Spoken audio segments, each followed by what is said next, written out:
అసలున్నాడా? లేడా? తెలవదుగా అన్నా. మనిషి చచ్చిపోయిండో, బతికుండో తెలుస్తదని ఏదైనా ఒకటి చేస్తాం గదా!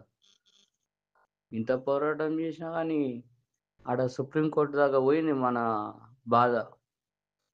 కానీ మన ఎమ్మెల్యేకు చెవులల్ల దూది పెట్టకుండా, కళ్ళు ఆపరేషన్ చేపించుకొని కళ్ళు కనిపియకుండా అద్దాలు పెట్టుకుండా,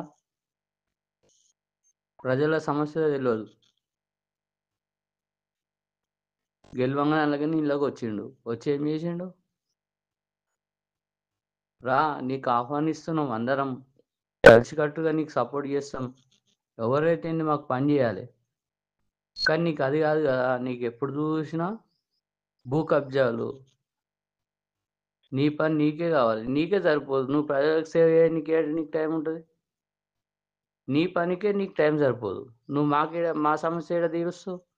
అందుకే సార్ గూడెం మైపాల్ రెడ్డి గారు, దయచేసి మీరు తక్షణమే ప్రెస్ మీట్ ఏర్పాటు చేసి కాంగ్రెస్ పార్టీకి రాజీనామా చేస్తే మిగిలిన ఉమ్మడిగా నీలం మధు గారు, కాటా శ్రీనివాస్ గౌడ్ ఉన్న పార్టీలకు అతీతంగా ఉన్న నాయకులు, మా గుమ్మడల మండలం, మున్సిపల్, విలేజ్ పర్సన్ నాయకులు, లీడర్స్ అందరూ కలిసికట్టుగా ఈ డంప్ యార్డ్‌ని ఆపే ప్రయత్నం మేము ఎన్ని రోజుల నుంచి చేస్తున్నామో అది మీ వరకు తెలవలేదా? ఎందుకు స్పందిస్తలేరు? మొన్నొచ్చి ఆ క్యాంప్ కార్యాలయంలో చిత్రపటం తీసేసినాం. నా ఇష్టం నేను పెట్టుకుంటా అన్నావు. నీ ఇష్టం నువ్వు పెట్టుకుంటా అన్నప్పుడు, నీ ఇష్టం ఉన్న పార్టీలో నువ్వుండు. మా పార్టీలోకి నువ్వు రానీకి నువ్వెవరు?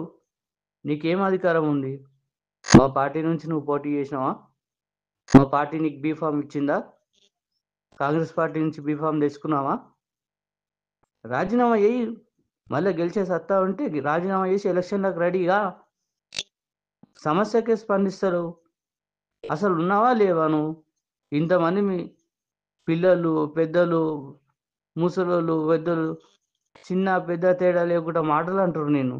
అయినా నీకు కొంచెం గూడా నీ మనసుకి ఏమనిపిస్తలేదా? నీకు తెలవకుండొచ్చు. నీ ఎన్నుకున్న నాయకులకు తెలుసు గదా! అన్న నిన్ను గిట్లా అంటుర్రు అని చెప్పినా గానీ ఏమన్నా ఊరుకోనని అనుకుంటున్నావా ఏంది? ఇప్పుడు తొవ్వంటి పోతే ఏదో అంటారు చూడు, అది మనకు తెలవదన్న. ఈయన పరిస్థితి అట్లుంది. దయచేసి నువ్వు తొందరగా ఇది నీ వరకు ఎప్పుడు అందుతదో అందిన తక్షణమే ప్రెస్ మీట్ పెట్టి నువ్వు రాజీనామా చేయాలని మేము కోరుకుంటున్నాం.